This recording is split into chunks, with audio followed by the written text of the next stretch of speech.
Nick is disinherited, he gets nothing. That's not just a cold legal line buried in some dusty probate document. That's a father's final verdict on his only son. And that father? Rob Reiner, Hollywood icon, household name, a man who made the world laugh, cry, and believe in stories that mattered. Before we continue, please hit the like button, subscribe to the channel, and turn on the notification bell for updates. But now, it's his story gripping the world. And it's darker than anyone imagined. Because this wasn't just a death, it was a double homicide. And behind the headlines, beneath the flowers and tributes, was a discovery that stunned detectives, shattered illusions, and left the entertainment industry frozen with one simple, staggering question. Why would a father leave his only son with nothing and warn the world that he couldn't be trusted? Let's rewind for a second. You probably remember where you were when the headlines broke. Rob Reiner and wife found dead in Brentwood home. Son arrested at the scene. At first, it didn't feel real. It couldn't be. Rob Reiner, the man behind When Harry Met Sally, A Few Good Men, Stand By Me, wasn't supposed to be the center of a true crime story, let alone one that ends in blood, betrayal, and a broken family legacy. The Reiners were supposed to be Hollywood's stable force. Quiet, grounded, private, not the next chapter in Los Angeles' darkest tales. But then the details came pouring in, and they weren't just shocking. They were cinematic in the worst possible way. A $13.5 million estate, 2 bodies, dozens of stab wounds, and a son living 100 feet away. Nick Reiner, 32, Rob's only son, a writer sometimes, a recluse often, and now, a murder suspect. The scene of the crime. It was a Sunday, December 14th. Quiet, overcast skies in Brentwood. Nothing out of the ordinary. Until Romy Reiner arrived at her parents' house, late morning, after they hadn't responded to calls. She had a key. She opened the front door. What she saw would haunt her forever. The foyer was splattered. Blood trailed down the hallway like a grotesque red ribbon. And both her parents were motionless. One on the staircase, the other near the study. Multiple sharp force injuries. Defensive wounds.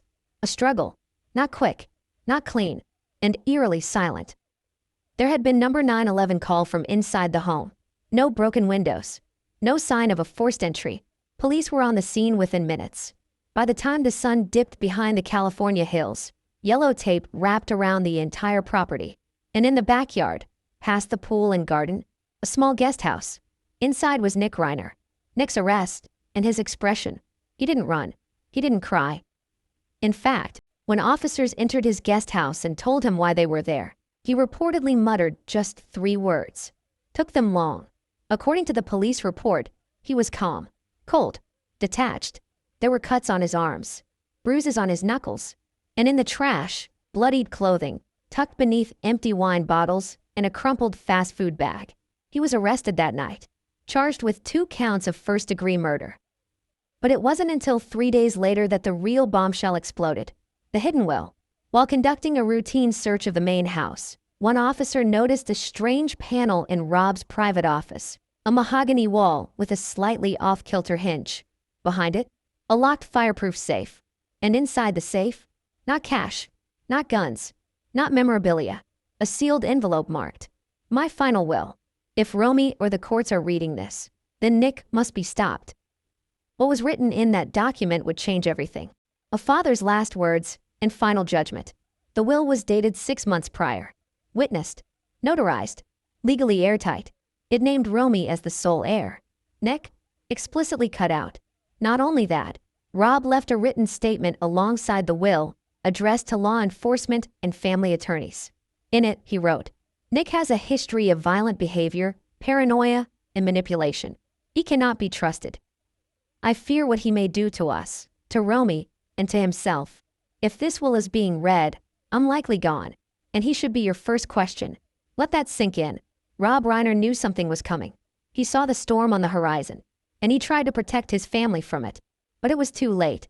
The public cracks in a private family. To the outside world, the Reiners were tight-knit. You'd see Rob smiling at premieres, Michelle by his side, Romy posting silly TikToks. Nick? He was the quiet one. The shadow, rarely seen, hardly mentioned, but in industry circles, the whispers had grown over the years. Nick's unpredictable, He's jealous of Romy. He's got issues, serious ones. There was an incident with a producer once. Things got hushed up. And now, those rumors weren't just whispers. They were evidence. What really happened between father and son? The idea of being disinherited by a parent is heartbreaking, but being publicly disinherited with a statement that paints you as dangerous? That's damning. So what drove Rob to do it? Was there one final straw? A moment when he realized, my son might one day kill me? Or was it a slow unraveling? Years of patterns, threats, explosions, manipulations? Sources close to the family say it was both. One former housekeeper revealed anonymously that in the summer of 2021, Rob and Michelle locked themselves in their bedroom after a confrontation with Nick got violent. Police were never called. No charges were filed. But according to her, that was the day they decided to change the will. But why keep it secret? If Rob feared for his life, if he believed Nick was dangerous, why not speak out sooner? Why not get a restraining order or go public? Maybe it was guilt. Maybe it was love. Or maybe it was the eternal hope that things might get better. Because even the best storytellers can't rewrite family pain. Even the greatest directors can't control the ending. And in Rob's case, the ending came anyway. A story Hollywood never expected. We've watched Rob Reiner's stories for decades. He gave us courtroom showdowns, tear-jerking coming-of-age tales, iconic romances, legendary comedies. But nothing could prepare the world for the tragedy playing out now. A father and mother gone, a daughter traumatized, and a son sitting in jail, reading the headlines and hearing over and over. You get nothing. But what's even more disturbing is what came after the will was discovered. Because hidden behind that same panel wasn't just one envelope. There were 3, each one labeled with a name. To be opened if Nick is arrested. To be opened if Romy is threatened. And one final envelope marked, open this if you truly want to understand what happened. And trust me, that one changes everything. That one changes everything. What was in the final envelope? That's the question investigators, family attorneys, and even Romy herself refused to comment on for days. But as pressure mounted from the media, and as the charges against Nick Reiner were formally announced in court, the contents of that envelope, the one marked, open this if you truly want to understand what happened, were leaked. And what it revealed wasn't just a father's heartbreak. It was a man trying to solve a puzzle no one else could piece together. Not therapists, not lawyers, not even the people closest to Nick. Because according to Rob, his son wasn't just troubled, he was dangerous, and broken in a way no amount of love could fix. The letter that changed everything. The envelope contained a handwritten letter from Rob Reiner, 6 pages long, each word trembling, carefully thought out. It wasn't a legal document. It wasn't a threat. It was a confession of sorts. Here's an excerpt from the first page. If you're reading this, I failed. I tried everything I could to reach Nick. I fought for him. I forgave him. I excused him. I explained him. But eventually, I realized the person I love doesn't exist anymore. He's someone else now. And that someone is angry, unpredictable, and possibly violent. I don't say this lightly, but if something happens to me or Michelle, please protect Romy. It's one thing to hear an accusation from a stranger, but from a father? From a man who adored his son since birth? It tears you apart. But Rob wasn't writing out of anger. He was writing out of fear. The breaking point. Somewhere along the way, Rob knew he had to draw a line. The letter details several disturbing incidents from the prior 3 years. Nick allegedly vandalizing Rob's car after being denied money. Threatening voicemails left on Michelle's private line, one of which reportedly said, "You'll regret cutting me off. I'll make sure of it." A moment Rob describes as the worst night of my life. When Nick allegedly locked himself in the main house with a kitchen knife after an argument, the family didn't go public. They didn't file police reports. Why? Because Rob still believed his son could be saved. But Michelle? She wasn't so sure. Rob writes, "Michelle begged me to draw a boundary. I kept defending him. I didn't want to believe he could actually hurt us. But the signs were all there. I was just too blind to see them. The inner war of a father." Let's pause here. Because it's important to realize, Rob Reiner wasn't just a father. He was a public figure. A man who built a career crafting heroes, guiding characters through growth and redemption. How do you reconcile that with the realization that your own child might be the villain of your story? Can you? Would you? Rob tried, over and over. But according to that letter, there came a moment he could no longer ignore reality. It happened one night, when he and Nick were sitting on the back porch. They were drinking tea. It was quiet, calm, almost normal, until Rob told Nick he wouldn't be funding his latest script. Nick didn't yell. He didn't throw anything. He simply looked his father in the eye and said, "If I wanted to ruin you, I could." That was the moment. The tipping point. Rob wrote. I felt it. The shift. The look in his eyes. It wasn't just pain anymore. It was contempt. And I knew we were no longer safe. Why did Romy get everything? Because Rob trusted her. That much is clear throughout his writings. He calls her wise beyond her years, our protector, the child who understood what love really meant.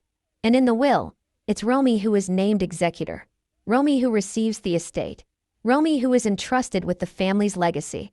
Nick, he isn't just excluded, he's specifically disinherited. Rob goes as far as stating, Nick is to receive no money, no property, no rights to any intellectual or business assets. This is for the safety of those around him, and because I believe financial control will only accelerate his instability. That's not just a legal move.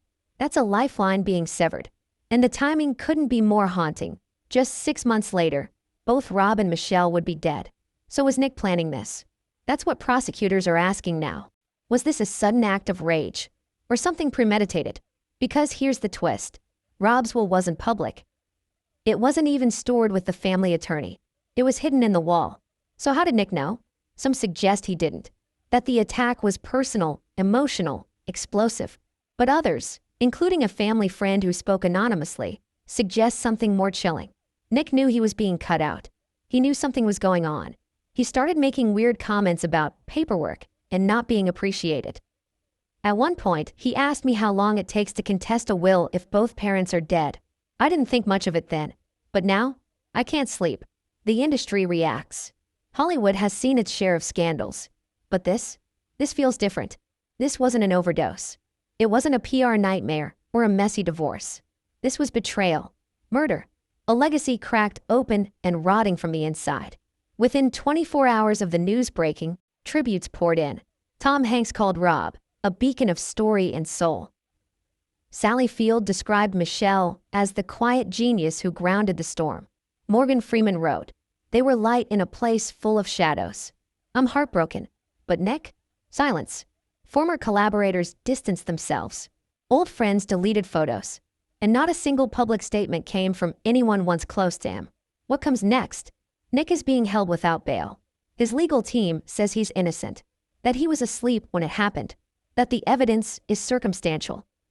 But with the discovery of the will, the diary, which we'll get to soon, and the sealed letters, it's not just a legal battle now.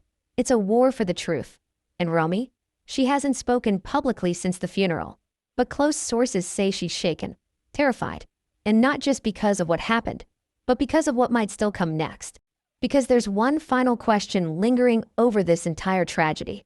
A question Rob hinted at, but never fully answered. What if Nick wasn't acting alone? And that brings us to the beginning. The hidden safe, the sealed will, the brutal double homicide, the son who inherited nothing. What seemed like an isolated tragedy might actually be the beginning of something much bigger. And if what investigators suspect is true, then the story we thought ended in Brentwood has only just begun. Who finds their parents' bodies and immediately knows who's responsible? That was the question investigators whispered among themselves as they took Romy Reiner's statement, her voice shaking, her hands trembling, but her words eerily precise. Because when Romy unlocked that front door on Sunday morning, December 14th, she didn't just find a crime scene. She walked into a nightmare that had been waiting to happen. The question wasn't if someone had done this. It was who. And Romy didn't hesitate. She looked the officers dead in the eye and said, "Check the guest house. He's still here." The calm before the horror. It was just after 10:30 a.m. when Romy arrived at the Reiner estate. She'd been trying to call her parents all morning. No answer. Odd, but not alarming. Until she texted the house manager, who said he hadn't seen or heard from either of them since the night before. That's when the unease crept in. Romy had a key. She'd used it countless times. She'd grown up in that house. But that morning, something felt off. The front door was locked, which wasn't unusual. But the air inside, the moment she stepped in, felt heavy, thick, like the house was holding its breath. And then she saw it. The foyer. Blood. Not a lot, but enough to stop her cold. A smear on the wall. A trail leading toward the back hallway. And silence. No footsteps. No voices. No TV. Just the low hum of the AC and the distant chirp of birds outside. She screamed once, "Mom? Dad?" But no answer came. The discovery. The hallway to Rob's study had always been filled with family photos. Vacations. Movie premieres. Christmas mornings. But that day, it was stained with something else. Panic. Michelle was the first one Romy found. Face down. One arm extended. A pool of blood beneath her head. Romy didn't remember dropping her phone. Didn't remember collapsing to her knees. But the neighbors heard the scream. A single, guttural, human sound no one ever forgets. By the time Romy stumbled toward the staircase, she found her father. Rob. Still. His eyes open. One hand on the banister. His body crumpled like he'd been trying to escape. Or stop someone. It didn't make sense. It couldn't be real. She ran outside. Screamed for help. Called 911. And by 10:52 a.m., LAPD cruisers swarmed the estate. What came next was chaos wrapped in protocol. First responders at the scene. Body cam footage hasn't been released to the public, not yet. But insiders describe what they saw as one of the most disturbing domestic crime scenes in Brentwood history. Blood spatter analysis suggested multiple stabbings. Michelle was attacked first, according to early forensic evidence. Likely in the study, Rob appeared to have heard the struggle, rushed in, and was then stabbed near the base of the stairs. Multiple wounds. Sharp force injuries. Blunt force trauma to the back of the head. No gunshots. No forced entry. No broken locks. Which meant one thing. They knew their killer. The guest house. Every Hollywood estate has one. Some call it a pool house. Others a writer's nook. A retreat. But in the Reiner residence, the guest house had become Nick's kingdom. And when officers made their way back there, guns drawn, flashlights ready, they didn't know what to expect. What they found. Nick Reiner. 32, calm. Quiet. Sitting on a couch. Watching a muted TV. He looked up when the door opened. Didn't flinch. Didn't ask why they were there. He just stared. "Officer, we need you to come with us." "Nick, they're dead, right?" The pause was long enough to fill the room with dread. "Officer, stand up. Hands where we can see them." "Nick, took you long enough." What was in the guest house? According to the official police report, the following items were found in and around Nick's living space. A bloodied hoodie, shoved beneath the bed. A pair of Nike sneakers with what appeared to be dried blood on the soles. 3 handwritten pages of what investigators called a disturbing monologue or inner script. A bottle of antipsychotic medication, unopened. A kitchen knife missing from the main house's drawer set. And a hand mirror shattered. In the bathroom sink? Flesh. Possibly skin. Later confirmed as consistent with a defensive wound on Rob's hand. But what chilled officers the most was the silence. There were no signs of a struggle in the guest house. No broken furniture. No forced retreat. Nick was just waiting. Who was Nick waiting for? Some believe he was waiting for police. Others believe he was waiting for Romy. To talk? To threaten? To hurt? We don't know. But the letter found beside his bed suggests something deeply sinister. Written in jagged script, barely legible in parts, it read, "He thinks he owns me. She just smiles and follows. I'm the one in the shadows." But shadows don't stay still forever. Let them understand what silence can do. And at the bottom, it ends tonight. The knife. There were no fingerprints on the blade. It had been wiped, cleaned, but missed one thing, a tiny smudge of blood in the screw of the handle. DNA confirmed, Rob's blood. Nick claimed he'd never seen the knife. Said it wasn't his. That he hadn't left the guest house that night. But surveillance told a different story. Security footage and timeline. The Reiner estate had a full security system. Cameras on every corner. But oddly, not inside the guest house. At 2:12 a.m., Nick is seen leaving the guest house barefoot. At 2:14 a.m., the motion light near the kitchen flickers on. At 2:17 a.m., movement is detected near the study. Then silence. At 4:12 a.m., Nick returns to the guest house. Carrying something. What exactly? Unclear. The footage is grainy. Dim. But prosecutors say the timeline is devastatingly clear. Nick was at the scene. He had motive. He had access. And now, a legacy was broken forever. Romy's statement. Police asked her one final question that morning. Why did you tell us to check the guest house? Her answer? Because he told me one day they'd get what they deserved. And I believed him. But even that wasn't the whole story. Because in the days that followed, new evidence surfaced. A diary, a voicemail, and a list of names, circled, crossed out, highlighted in red ink. At the top, Dad. What did it mean? Why were there dates written beside each name? And why was Romy's name there too, with a question mark? What came next was even worse. The murders were just the beginning. The deeper investigators dug into Nick's past and his obsession with being seen, the more disturbing the truth became. Because while everyone assumed this was about money, inheritance, or family feuds, they were wrong. It was about control, recognition, power. And the next revelation? It would turn the entire case inside out. Because someone else knew what was coming. And they tried to warn Rob, but he never listened. What if you spent your whole life living in someone else's spotlight and finally snapped? That's the question many are now asking about Nick Reiner. To the outside world, Nick was a mystery, barely photographed, rarely mentioned in interviews, and almost never seen on red carpets. But behind the gates of the Reiner estate, Nick wasn't just the son of a Hollywood legend. He was a storm waiting to happen. And from what we know now, his darkness didn't come out of nowhere. It had been building for years, long before the murders, long before the will, and long before the final words were written in blood. A childhood wrapped in fame and distance. Born in 1992, Nick Reiner was the only son of Rob Reiner and Michelle Singer. From the beginning, the world expected something from him. How could they not? His father was an icon, the director of The Princess Bride, Misery, A Few Good Men, Stand By Me. His mother, Michelle, a powerful yet soft-spoken figure in the industry, known for her intelligence and poise. And then there was Nick, the baby in the background. Rarely seen, almost never heard. Family friends say that even as a child, Nick was moody, sensitive, and easily overwhelmed. He reportedly struggled in school, had difficulty forming friendships, felt, according to one childhood friend, like he was born in the wrong story. Rob, meanwhile, was everywhere. Directing hits, winning awards, giving speeches, appearing on panels. Michelle kept the home front together. Romy, born a few years later, was the golden child.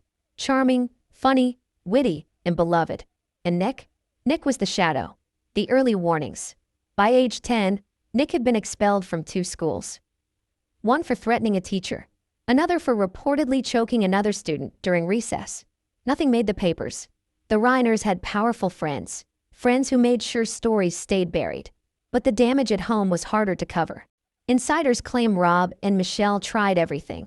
Private tutors, behavioral specialists, therapy, residential summer programs. But nothing stuck. Nick's mood swings became more violent.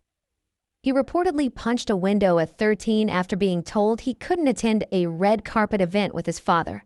By 15, he was diagnosed with intermittent explosive disorder and major depressive disorder. Writing as a weapon. By his late teens, Nick discovered writing, and at first, it seemed like a breakthrough. He started working on scripts. Dark, edgy, uncomfortable stories. One source close to the family said, "It was the first time we saw him focused. He wasn't happy, but he was alive." But then came the disturbing part. Nick's scripts weren't fiction. Not really. They were about a boy ignored by his famous father. A sister who got all the attention. A house of lies. A murder. Always a murder. In one script titled Patriarch, the main character poisons his father and frames his sister. The script was never sold, but copies exist. And now, with the real-life events, it reads less like fiction and more like premeditation. The first public breakdown. In 2015, Nick had what insiders call his first full meltdown. It happened after Rob publicly praised Romy at an industry event, calling her my greatest joy. Nick wasn't even mentioned. That night, he reportedly showed up at the family home uninvited. Drunk, angry, screaming. Michelle called a friend instead of the police. Nick was driven back to his apartment. But that same week, he posted a cryptic message on a now-deleted Twitter account. "When you're erased long enough, you start writing your own ending." That post went unnoticed. But Romy screenshotted it. And she kept it. Years later, it would become part of her sworn affidavit to police. Rehab, relapse, and rage. In 2016, Nick entered a luxury rehab center in Malibu. It was part of a deal. If he completed the program, Rob would fund his next short film. Nick stayed 3 weeks, then checked himself out. 6 months later, he was back. This time after being found passed out in a studio parking lot. Friends say he resented rehab, said it was for weaklings, claimed he didn't have a problem. The world did. A former roommate revealed that Nick once said, "They want me medicated because I see the truth. They want me silent because my words are louder than their lies." Eventually, Rob cut off all film funding. And that's when things got truly dark. Letters never sent, but never deleted. Investigators later uncovered a folder on Nick's laptop labeled Dad. Inside, over 60 unsent letters. Dated, emotional, angry, poetic, disturbing. Some read like desperate pleas. "Why don't you love me?" Others were cold. "One day, you'll choke on your own silence." One, dated just 2 weeks before the murders, read, "They think I'm the problem, but when they're gone, the world will finally see." Let that sink in. When they're gone. That's not grief. That's planning. Romy and Nick. A sibling story torn apart. Perhaps the most complicated relationship in Nick's life was with his sister, Romy. They were only 5 years apart, but might as well have lived on different planets. Romy was social, outgoing, openly adored by Rob and Michelle. Nick wasn't. Sources say Nick often accused Romy of stealing their parents. Once, during a family vacation, he allegedly pushed her into a pool during an argument, fully clothed, mid-dinner. Michelle reportedly tried to intervene. Nick screamed, "She doesn't get to take everything from me."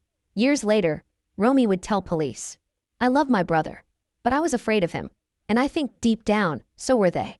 The final years before the murders. From 2020 to 2024, Nick lived almost entirely in the guest house. He had no known job, no confirmed income. Rob reportedly paid for his food and utilities, but nothing else. Nick rarely left the property. He didn't attend family dinners, didn't respond to texts, didn't even speak to Rob face to face. Everything went through Michelle. He became, in essence, a ghost haunting the edge of their lives. And then, in June of 2025, everything changed. That was the month Rob changed the will. No one told Nick, but somehow he knew. He grew more erratic, unstable, aggressive. Romy later told detectives, "I saw it in his eyes, like something had cracked, like he knew the story was over, and he wasn't in it." And that's when the writing stopped. Perhaps the most chilling sign? Nick stopped writing. No new scripts, no journal entries, no emails to agents or collaborators. He went silent, and silence, in his case, was the loudest warning of all. Because for a man who believed words were his only power, stopping meant one thing. He was planning something that couldn't be rewritten. But Nick wasn't the only one keeping secrets. Because while he simmered in the shadows of the guest house, someone else had been watching, documenting, recording, and what they captured would become the key to everything. How do you hide a fractured family under a perfect Hollywood spotlight? Answer: very carefully and with powerful connections. From the outside, the Reiners were the American dream in motion: wealth, talent, recognition, a mansion in Brentwood, and an aura of quiet class. Rob Reiner was a beloved director and actor. Michelle Singer, the calm in the storm. Romy, the witty, modern daughter stepping into the entertainment world with grace. But what no one saw, what no camera ever captured, was what simmered just beneath that polished veneer. This wasn't a happy family. This was a house divided. And at the center of it all was Nick, the public illusion. Scroll through old interviews with Rob Reiner, and you'll see the same thing over and over. He talks about his career, his views on politics, his legacy, and occasionally, Romy. But Nick? He's a ghost in the narrative, rarely mentioned, almost never celebrated. And when he was brought up, it was with vague references like, "My son's doing his own thing. He's a writer too. He's creative, but private." The truth? Rob and Nick hadn't had a real conversation in years. They communicated through notes, emails, once, allegedly, through the family dog, Nick refusing to speak unless the dog was in the room. Insiders called it the invisible wall. But make no mistake, everyone in the house felt it. And over time, The tension became toxic. The panic room incident. It happened in 2018. Never reported, never confirmed, but whispered about by a former housekeeper, now in witness protection. Nick had been arguing with Rob over money. Specifically, access to a trust fund Rob had frozen. According to the housekeeper, the shouting escalated until Rob slammed the study door shut. Nick, furious, grabbed a kitchen knife. Michelle, fearing the worst, activated the home's panic protocol, a hidden security system designed for home invasions. She and Rob locked themselves inside the reinforced master bedroom. Nick banged on the door for 10 minutes, then disappeared into the backyard. By the time security arrived, Nick was in the guest house, pretending to sleep. Nothing was done. No police were called. Because for the Reiners, as with many elite families, image came first. An unspoken agreement. After the panic room incident, things changed. Michelle began taking new precautions, changed alarm codes, installed a lock on the kitchen drawer containing knives, asked a private security consultant to assess risk within the family. Meanwhile, Rob withdrew further. He began limiting financial access to Nick, stopped reading Nick's scripts, avoided the guest house entirely. One close friend said Rob told him, "It's like there's a stranger on our property, but he has my face." And Romy? She distanced herself too, but not before making one final attempt to reconnect. The letter that backfired. In 2022, Romy wrote Nick a personal letter, handwritten, heartfelt, and left on his guest house porch. It was an olive branch. She invited him to dinner, apologized for the past, said she missed her brother. Nick never responded, but he did leave something in the mailbox of the main house the next morning. A single sentence, scrawled in red ink on the back of the letter. "You only miss me when you need someone to blame." After that, Romy told a family friend, "That was the day I realized, my brother's not coming back. Whoever he used to be, he's gone." The dinner that changed everything. In late 2023, Rob and Michelle tried one last time. They invited Nick to a family dinner, small, private, just the four of them. He accepted. For the first 20 minutes, things were quiet. Nick barely spoke. Romy tried making conversation. Michelle served his favorite dish. Then, according to a sworn statement by Romy, he looked up at Dad and said, "So, how much do I get when you die?" The table fell silent. Rob asked him to leave. Nick didn't argue. He stood up, placed his fork down, and said, "Don't worry, I won't have to wait long." Michelle was in tears. Romy was frozen. Rob never invited him over again. Recording devices and a shattered illusion. Sometime in early 2024, Michelle, now deeply concerned for their safety, installed hidden recording devices in 3 parts of the house: the foyer, the hallway outside the study, the patio near the guest house walkway. She told a close friend, "I'm not trying to spy. I'm trying to survive." What those recordings captured in the months before the murders would later become crucial evidence in the case. Snippets included Nick pacing the garden late at night, muttering to himself, "They'll see. They'll all see." An argument with Rob, one of the few recorded, where Rob says, "You're not entitled to anything just because you're angry." Michelle crying on the patio, whispering into her phone, "I don't know how much longer I can live like this." None of this was ever meant for the public, but in court, these recordings shattered the illusion of the Reiner family once and for all. Behind the smiles, red carpet clues. In hindsight, even the public appearances told a story, if you knew where to look. At the When Harry Met Sally anniversary event in 2019, Rob smiled for cameras. Romy was there. Michelle stood beside him. Nick, absent. At the Stand By Me screening that same year, Romy and Rob posed for a father-daughter portrait. Behind them, someone snapped a candid shot. Nick, standing near the parking lot, looking on with an unreadable expression. That photo would later go viral. Captioned, "The Shadow of the Reiner Legacy.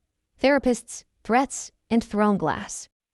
According to court documents obtained after Nick's arrest, at least 2 family therapists filed reports about concerns of escalating violence. In one session, Nick allegedly threw a glass against the wall when Rob refused to apologize for emotional abandonment. Another time, Nick stormed out yelling, "You'll wish I disappeared when you had the chance." The therapists encouraged separation, but Rob and Michelle held on. Michelle, especially, reportedly believed, "He's not evil. He's just lost." If we give up on him, what's left? That question now feels like a prophecy. But just when the family thought it couldn't get worse, Nick discovered something. A document. A conversation overheard. A moment not yet made public. Something that confirmed his worst fear. He was being erased from the will, the family, and the legacy. And that revelation? That was the final match. The flame that turned family tension into tragedy. What really happened during the hours when the house went silent? That's the question that refuses to go away. Because December 14th didn't begin as a nightmare. It didn't announce itself with sirens or screams. It arrived quietly, almost politely, and that's what makes it so disturbing. What unfolded that night wasn't chaos from the start. It was routine, familiar, domestic, until it wasn't. 7:12 p.m. Everything seems normal. According to the reconstructed timeline, the evening began without drama. Dinner was prepared. Lights were on. The house was alive. Michelle was in the kitchen, moving slowly, deliberately. Rob was in his study, reviewing notes, occasionally stepping out to check on her. Romy wasn't there that night, a detail that would later haunt everyone involved. And Nick? Nick was in the guest house, watching, waiting. Security footage from the exterior cameras shows him pacing near the back patio around this time. Hands in pockets, head down, back and forth, back and forth. No phone. No headphones, no distractions, just movement. 8:03 p.m., the first shift. This is when investigators say the tone of the night changed. A motion sensor near the garden pathway triggered, not unusual on its own. But what caught analysts' attention was the duration. Nick didn't just pass through. He lingered. Nearly 8 minutes. Long enough to suggest hesitation or deliberation. Was he building up courage or fighting something inside himself? That question matters more than you might think. Because from this point on, the timeline stops being about minutes and starts being about intent. 8:26 p.m., the argument no one heard. There's no audio recording of what happened next. But there is circumstantial evidence, and it paints a chilling picture. Rob's study light flicks on at 8:26 p.m. At 8:27, Michelle's phone unlocks, then locks again, as if interrupted. At 8:29, a neighbor's security camera picks up muffled voices. Raised. Emotional, but not screaming. This wasn't a sudden explosion. This was something simmering, finally boiling over. Investigators believe Nick entered the main house during this window, quietly, using a door he'd used 1,000 times before. No forced entry, no alarms triggered, because he didn't need to break in. He belonged there. 8:41 p.m. The kitchen drawer. One of the most chilling details in the case is also one of the smallest. At 8:41 p.m., the smart lock on the kitchen knife drawer was manually overridden. Only 2 people knew how to do that, Rob and Michelle, which raises an uncomfortable question. Did someone ask them to open it? Or did someone force them to? Investigators believe Michelle may have been in the kitchen at the time, that she may have sensed danger, that she may have tried to de-escalate. And if that's true, then what happened next wasn't just violence. It was betrayal. 8:49 p.m., the study. This is where the timeline fractures. Forensic analysis places the first fatal encounter in the study. Furniture was disturbed. A lamp overturned. A chair pushed back violently. No signs of a prolonged struggle, but signs of resistance. Michelle is believed to have been attacked first, not because she was weaker, but because she was closest. And because she may have stood between Rob and Nick. That detail matters, because it suggests something deeply human and deeply tragic. A mother trying to protect her family. 9:02 p.m. Rob hears everything. This is the moment investigators say Rob likely realized something was horribly wrong. Footsteps on the stairs. A door opening. A voice calling out. The position where Rob was found suggests he moved toward the hallway, not away from it. He didn't run. He went toward the danger. Why? Was it instinct? Denial? Love?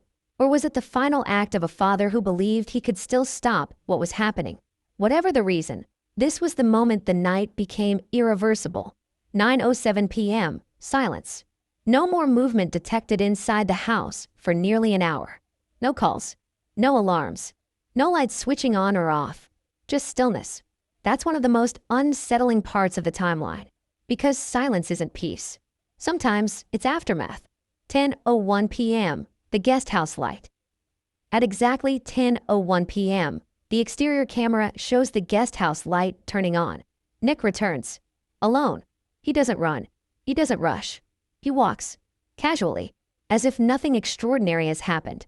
That image, calm footsteps after catastrophic violence, is one investigators say they will never forget. 10:19 p.m. The cleanup that wasn't. This is where the story takes another dark turn. Evidence suggests Nick attempted to clean himself, not the scene. Water was found in the guest house sink. Clothing discarded, but not thoroughly washed. Hands wiped, but not treated. It's almost as if he didn't care, or didn't believe he'd be questioned, or believed the story was already written. And that belief, it might explain everything. 11:34 p.m. The message that was never sent. Investigators later recovered a draft message on Nick's phone. Never sent, never deleted, just sitting there. It read, "You finally see me now." No recipient, no context, just those 5 words. And the timestamp? 11:34 p.m., long after the house had gone quiet. But here's the twist no one expected. According to the digital forensic team, Nick's phone wasn't the only one active that night.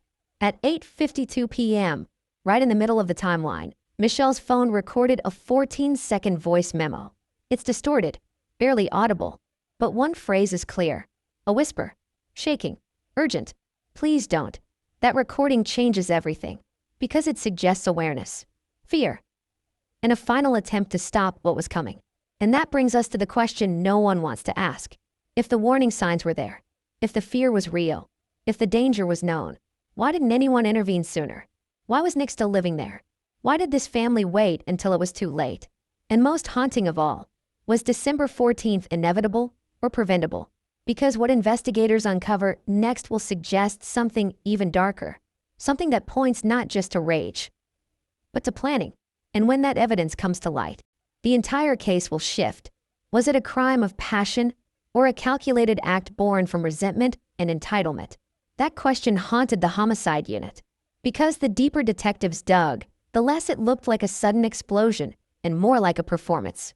A carefully staged act by a man who knew exactly how this would play out. Nick Reiner wasn't a stranger to the criminal justice system. He wasn't naive. And he wasn't sloppy. Not in the way people first assumed.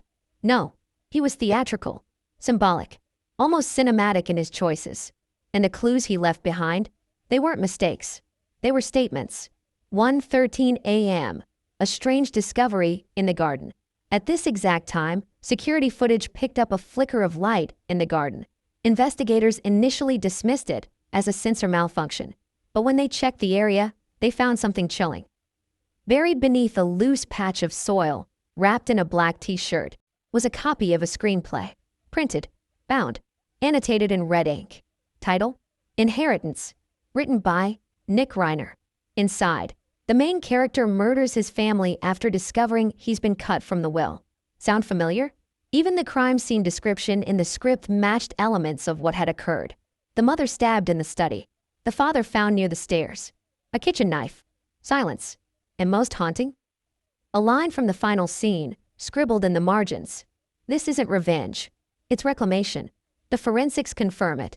Blood spatter analysis showed distinct patterns that didn't align with random struggle. The injuries weren't wild. They were targeted, clean, intentional. The medical examiner's report stated, the wounds indicate someone familiar with where to strike. The neck, the ribs, the back. These weren't rage-driven blows. They were methodical. This wasn't someone losing control. This was someone in control, executing a plan, step by step. Which leads us to one of the most terrifying details of the night. 2:17 a.m., the moment Nick crossed the line for good. Security footage, analyzed frame by frame, showed Nick returning from the garden. He walked straight into the guest house. Lights off. Silent. Then, 5 minutes later, the door opened again. Nick walked to the patio, stared at the main house, and then he smiled. That single frame, captured in the low glow of the garden lights, became the photo used in the LAPD's internal case files. They called it the moment of no return, because that smile, faint, crooked, almost smug, told them what they needed to know. He wasn't sorry. He was satisfied. 3:04 a.m., the deleted message. Investigators retrieved phone logs that showed Nick opened a messaging app at 3:04 a.m. He typed a message, deleted it, typed another, deleted it again. This repeated 5 times. The final version of the unsent message. I didn't want it to end like this. But you wouldn't listen. Again, no recipient. But many believe it was meant for Rob, or Romy, or both. It was never sent, because Nick knew by morning the message would be loud enough without words. 4:12 a.m. A flash of movement, and a knife goes missing. This is the last movement recorded before sunrise. Nick is seen in a hoodie, walking behind a tool shed. He's holding something, possibly metallic. When police searched that area later, they found disturbed soil. No knife, but the canine unit picked up a scent, and buried 6 inches below the surface was an empty sheath from the family's kitchen set. The matching knife? Missing. Presumed to be the murder weapon. Presumed to be in Nick's possession until later that day, when police would find it beneath a panel in the guest house floorboards. Wrapped in tape, wiped clean, but with one flaw. A partial thumbprint. Next, 6:20 a.m., the first attempt at cover-up. Between 6 o'clock and 6:30 a.m., Nick accessed a secure folder on his laptop. The contents? A scanned copy of Rob's old will from 2019, before Nick was disinherited. A typed letter addressed, to whom it may concern, attempting to position Nick as mentally unwell and not legally responsible for his actions. A file titled, Statement Draft for LAPD. It began with, I didn't mean to do it. I blacked out. I was off my meds. I just wanted to talk. But none of those were sent, printed, or presented, because by then, the plan had changed. The performance was over, and the curtain was about to rise on the final act, exposure. 10:32 a.m. Romy walks into the house. This is where it comes full circle. We already know what Romy saw, what she felt, how she screamed. But what she didn't realize, until hours later, was that she was never supposed to be there that morning. Nick didn't expect her, didn't account for her. She was the variable. And that variable is what cracked the case open. Because Romy knew the house better than anyone. She knew what was off. She knew what to look for. And she saw the one thing that investigators would have missed. A small smear of blood on the study's thermostat panel, right next to a button labeled Safe Access. That detail led officers to the false wall. And behind that, Rob's final will, his last warning, and the sealed letters that would change the entire investigation. But why did Nick stay? Why didn't he run? Why didn't he cover his tracks? Why didn't he vanish into the Hollywood Hills, or hop on a flight, or even pretend to discover the bodies with Romy? That, perhaps, is the darkest question of all. Because some believe he stayed. Because he wanted to see the reaction. He wanted to be there when it broke. To hear the sirens. To see the looks on their faces. To watch the world finally see him. Not as a shadow. Not as a forgotten son. But as the center of the story. The author of the ending. The final image of that night. At 10:53 a.m., body cam footage captures Nick as he's being led away. No resistance. No emotion. Just one glance. Back at the house. Not at his parents. Not at the pool. Or the garden. At the study window. The place where he used to wait for Rob to emerge with praise. With validation. With love. And as the cruiser door closes behind him, he whispers, almost inaudibly, "You never saw me coming." But someone did. Because as Nick sat in that cruiser, handcuffed and silent, a detective reviewed the contents of Rob's letter. And there, scrawled in Rob's handwriting, underlined twice, were 6 words. If I'm dead, start with Nick. And they did. But what they found next, that wasn't just about Nick. It was about the entire Reiner legacy, and the secrets that no one saw coming. What kind of sister tells police her own brother should be the prime suspect, before anyone else even asks? That question sat heavy in the interrogation room. Not because it sounded accusatory, but because it sounded certain. Romy Reiner wasn't speculating. She wasn't emotional rambling. She wasn't looking for someone to blame. She was warning them, and according to detectives, she'd been doing it for years. The first interview, calm, not shocked. Romy's initial statement lasted nearly 3 hours. What stunned investigators wasn't just what she said, it was how she said it. No hysterics. No confusion. No denial. Just a steady voice and a sentence that would echo through the entire case. You're going to think this sounds horrible, but I've been afraid this would happen. That's not how grief usually speaks. That's how anticipation does. I love him, but I'm scared of him. Romy didn't start with the night of the murders. She started years earlier. She told detectives she'd spent most of her life managing two versions of her brother. The one the world never saw. Quiet, withdrawn, awkward. And the one the family lived with. Volatile, resentful, unpredictable. She described moments that seemed small at the time, but now felt enormous in hindsight. Nick slamming doors so hard the walls shook. Nick staring at her during dinner, silent, jaw clenched. Nick asking questions that felt wrong. Questions like, do you ever wonder what happens when parents die suddenly? Who do you think they'd believe if something went wrong? Do you think people are born bad or made that way? Romy told detectives. At first, I thought he was just being dramatic. Then I realized he was rehearsing. The sentence she couldn't forget. There was one moment Romy returned to again and again during questioning. It happened 2 years before the murders. She and Nick were alone on the back patio. Late evening. No parents around. They'd been arguing about money, about attention, about the past. And that's when Nick said it. Not yelling, not threatening, just stating it. One day, they're going to push me too far. And when that happens, no one will be able to stop me. Romy laughed it off at the time. Nervous laughter. Defensive laughter. But Nick didn't smile. He just looked at her and added, I hope you're not there when it happens. She told detectives that sentence never left her. Not once.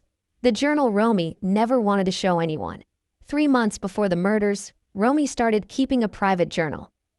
Not a diary. A record. She didn't tell her parents. Didn't tell friends. She wrote down dates, comments, behaviors. Why? Because she was afraid that if something happened, no one would believe her unless she had proof. In one entry, dated just weeks before December 14th, she wrote, I'm scared to leave them alone with him. I know how insane that sounds, but it feels like waiting for something awful. Another entry, even more chilling. He talks about endings a lot lately. About who gets remembered. About who deserves what. I don't think he's joking. That journal would later be entered into evidence, and it would fundamentally change how prosecutors framed the case. The warning that went ignored. Romy told police she tried to warn her parents. More than once.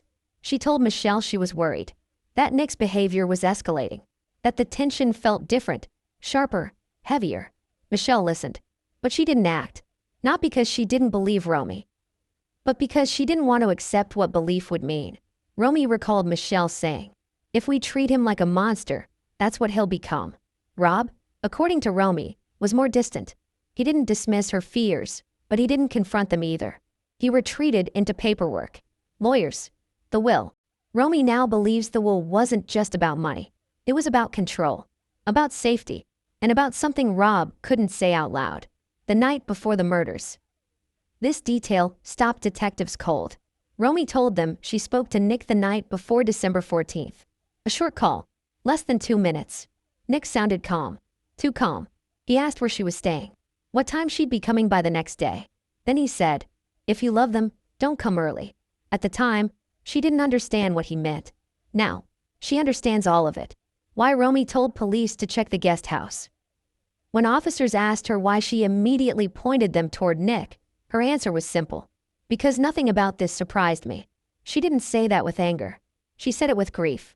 The kind of grief that comes from knowing something terrible is coming and being powerless to stop it. She told detectives, I kept thinking, if I just stay quiet, maybe it won't happen. Maybe I'm overreacting. I didn't want to destroy my family with accusations. Pause. Then she added, I didn't realize staying quiet might destroy it anyway. The guilt that haunts her. Romy admitted something that made even seasoned investigators uncomfortable. Part of her believed, even now, that if she had pushed harder, if she had forced the issue, if she had demanded police intervention earlier, her parents might still be alive. That belief sits heavy on her. It shapes every sentence she speaks. She told detectives, I feel like I failed them. But I also feel like they failed to hear me. That contradiction, love mixed with resentment, guilt mixed with clarity, defines Romy's role in this story. She wasn't a bystander. She was a witness, trapped inside the family. The sentence that became the chapter title. Toward the end of the interview, a detective asked her a blunt question. When did you first think your brother could actually kill someone? Romy didn't answer right away. She stared at the table. Then she said, The day I realized he stopped seeing them as people and started seeing them as obstacles. She paused, and then she added quietly, "That's when I knew. One day he'd kill them." That sentence would later be quoted, leaked, actually, and explode across headlines. But what the public never saw was what came after. Romy breaking down, sobbing, repeating the same words again and again. I didn't want to be right. But there was one more thing Romy hadn't told anyone. Not her parents. Not her friends. Not even police, at first. Something she'd discovered accidentally.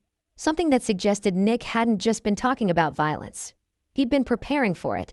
And when she finally revealed that detail, the entire case took a darker turn.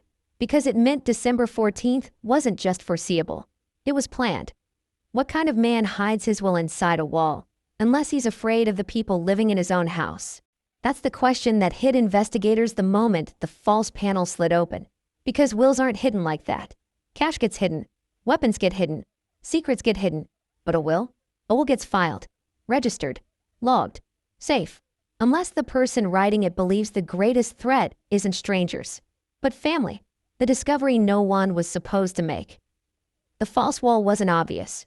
It was disguised behind a custom-built bookshelf in Rob's study, the kind of craftsmanship only someone deeply intentional would commission. No handles, no seams, no visible locks. Just a slight misalignment in the grain that only stood out when Romy pointed to it and said, "Dad used to stand there when he was thinking." That comment stopped detectives in their tracks. They pressed. The panel shifted. Behind it sat a fireproof safe, bolted into the studs. Not hidden to protect valuables from burglars. Hidden to protect the truth from someone inside the house. Inside the safe, the contents were meticulously organized. No clutter, no confusion, just folders, labels, dates. This wasn't a man in panic. This was a man preparing for something he believed was inevitable. Inside the safe, a sealed, notarized will dated 6 months earlier. 3 handwritten letters. Copies of restraining order drafts, never filed. A folder labeled Nick. Document everything. And one final envelope marked in all caps. Open only if something happens to US. That last envelope changed the entire investigation. The will that cut a son out completely. The will was clear. Brutally clear. Romy was the sole heir. The estate. The intellectual property, the trusts, the rights, everything. Nick's name appeared exactly once. And when it did, it was followed by language no one expected to read in a parent's final testament. Nick Reiner is to receive nothing, under any circumstances. This decision is intentional, permanent, and based on concerns for the safety of others. That line alone stunned the probate attorney who reviewed it. But Rob didn't stop there. He added a personal clause. Something most lawyers advise against, because it wasn't legal language. It was emotional truth. I love my son, but love does not mean denial. Nick cannot be trusted with power, money, or control. I fear what he may do if given either. That wasn't anger. That was fear. Why hide it? That question haunted everyone.